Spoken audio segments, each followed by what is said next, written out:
Revenue సదస్సుల్లో వచ్చిన ఫిర్యాదులను క్రింది స్థాయిలో విచారణ చేపట్టేందుకు గండేపల్లికి రావడం జరిగిందని రెవెన్యూ శాఖ సీసీఎల్ఏ డిప్యూటీ కలెక్టర్ రమాదేవి తెలిపారు. గండేపల్లి మండలంలో భూముల విషయంలో వచ్చిన ఫిర్యాదులను పరిష్కరించేందుకు ఆమె తహసీల్దార్ కార్యాలయానికి వచ్చి ఫిర్యాదు వివరాలను తహసీల్దార్ శ్రీనివాస్ ను సిబ్బందిని అడిగి తెలుసుకున్నారు.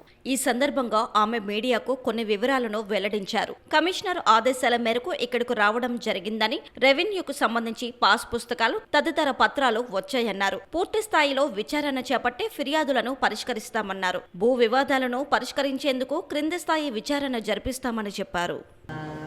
ఈ రెవెన్యూ సర్వీసులు పీజీఆర్ఎస్ అప్లికేషన్స్ మీద ఇచ్చిన ఎండార్స్మెంట్లో కొంతమంది సాటిస్ఫై అవ్వలేదు. సో దాని మీద ఫీల్డ్ లెవెల్లో ఎంక్వైరీ చేస్తే బాగుంటుందని చెప్పి మన special CS to revenue government level plus CCL special chief commissioner land administration and special CS వారి ఆర్డర్స్ ప్రకారం మేమంతా అక్కడ హెచ్ఓడిలో చేసాము. ఫీల్డ్ ఎంక్వైరీ చేస్తే బాగుంటుందని ఉద్దేశంతో వచ్చాను. ఇది రికార్డు చూసుకుని నేను ఫీల్డ్ ఎంక్వైరీ కూడా చేస్తాను. విజయవాడ.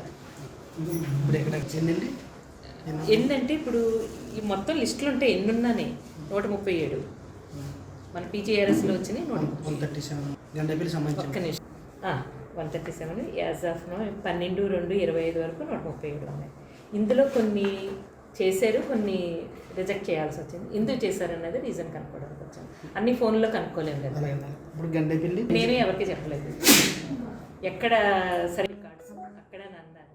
మనం చూస్తే కానీ రికార్డ్స్ ఎక్కడ సరిగ్గా లేవాలి అన్నీ కూడా పెద్ద మన ఎందుకంటే ఒక్క రోజులో ఎక్కువ చేయలేము కదా.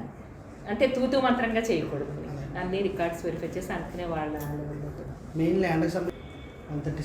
అంటే ఇప్పుడు కొంతమందికి అది కొంతమంది మ్యూటేషన్స్ ఉంటాయి.